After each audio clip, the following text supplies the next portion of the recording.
everyone. So for those of you who don't know me, my name is Miranda, and for those of you who are familiar with me, welcome back to my channel. Today God is talking to us about new mindsets. He is going to be giving us the grace to take on a new mindset because we're nearing the end of the year, and then we're going to be starting off a new year.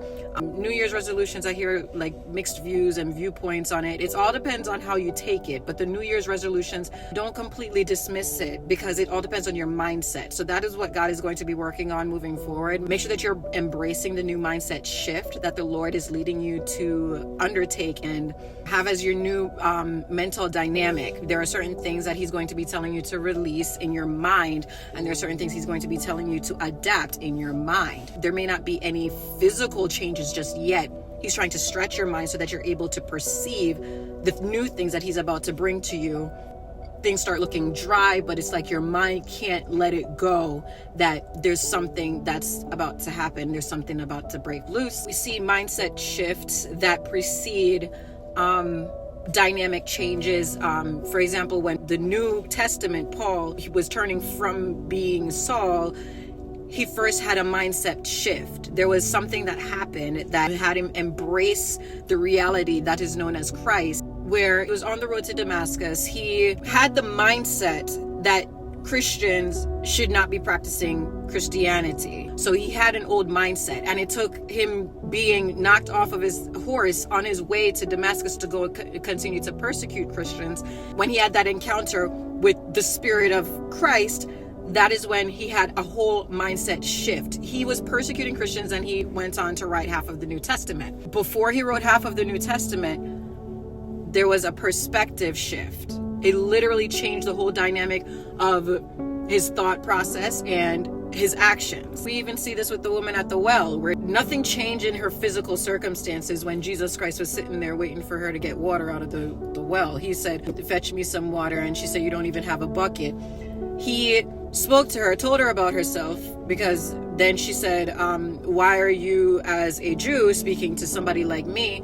And then when he began to tell her about herself, she perceived that this was the Messiah. She went back and told her whole town. But before that, she was not somebody who, if you looked at her physical circumstances, she was not somebody who you saw anything really changing. As a matter of fact, it looked like it was more going downhill than anywhere else. And when Jesus Christ came in the picture, all he did was say a couple of things. He exchanged a couple of words, but her mindset shifted. She went on for, I don't know what ended up happening when she went back home, because he told her, "You've had several husbands in the past, and now you're living with somebody who's not even your husband." Like, he told her stuff about herself where there was excitement when she perceived that this was a dynamic shift, because she went back and became one of the first evangelists in the New Testament. So needless to say, perspective shift is going to be after you had a true encounter with Christ. And you have an encounter with Christ when you make time for Him. So I'm always saying this, I'm always pushing it.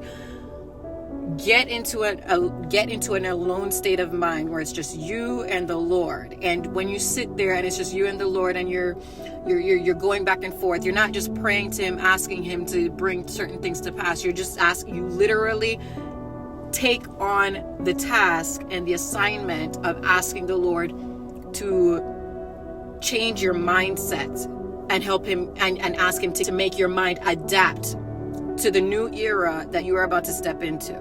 There are countless stories in the Bible where just one conversation with the Lord is what changed the whole dynamic and the whole trajectory of somebody's life there and after. This to say, have your encounter with Christ. How do you have an encounter with Christ? He can talk to you anytime He wants to, because God wants to talk to you. There's a strong likelihood He's going to give you that encounter that you are searching for. May not be the first time, may not be the second time, may not be the third time, but just be consistent and be persistent so that the Lord can change your mindset. So, new mindset to perceive the new things that He's going to bring forth. New mindset gotta come before the new things that He manifests in your actual natural life. So yes, that's all I have for now. God bless you all. If I don't speak to you all before then, I hope you have a Merry Christmas, and I look forward to a beautiful new year. Bye guys.